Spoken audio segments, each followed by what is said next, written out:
Siamo con Mauro Avvenente, abbiamo parlato finora del convegno, siamo stati al convegno, parliamo anche del museo, il Museo del Mare che ha ospitato questo convegno. Mauro Avvenente. Certo, questa struttura era la vecchia darsena del porto di Genova, dove venivano accatastate, vendute, smistate le merci che arrivavano da tutti i porti del Mediterraneo e anche del Mare Oceano, da quando nel 1492 il nostro caro concittadino Cristoforo Colombo aprì nuove rotte verso appunto le nuove terre. Paradossalmente proprio un genovese con questa sua enorme scoperta mise in crisi la città di Genova, perché le rotte nuove dell'oceano consentivano agli stati più importanti, la Spagna con Carlo V, imperatore, che diceva sulle mie terre non tramonta mai il sole, perché aveva possedimenti in Europa, in ogni dove nel Mediterraneo, ma anche nel Nuovo Mondo. Gli inglesi, i francesi, e Genova invece era una potenza prettamente mediterranea.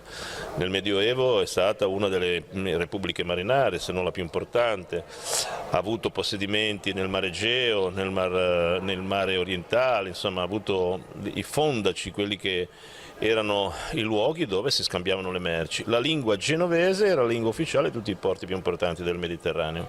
Poi piano piano le alleanze politiche cambiarono. Ai noi. Esatto, ai noi. Genova passò sotto l'influenza francese.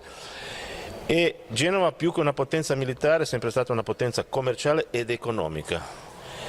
E attraverso il Banco di San Giorgio prestava soldi a tutte le corti europee più importanti, e questa fu una cosa bellissima, perché da un lato, come posso dire, ne sanciva la potenza e l'opulenza, dall'altro fu una delle cause, delle concause, che dopo il congresso di Vienna 1814, dopo la ventata napoleonica che sconvolse l'Europa intera, l'unico Stato che non fu messo nelle condizioni di ritornare alla posizione ex ante fu proprio la Repubblica di Genova, che fu annessa ai Savoia, e questo non glielo perdoneremo mai.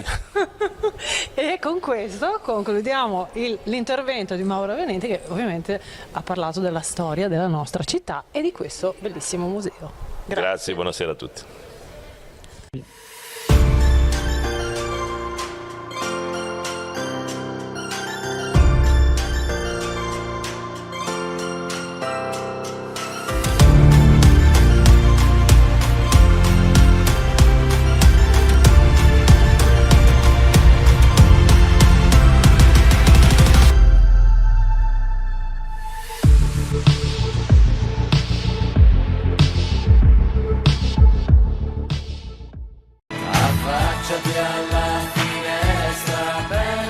Una finestra su Monaco.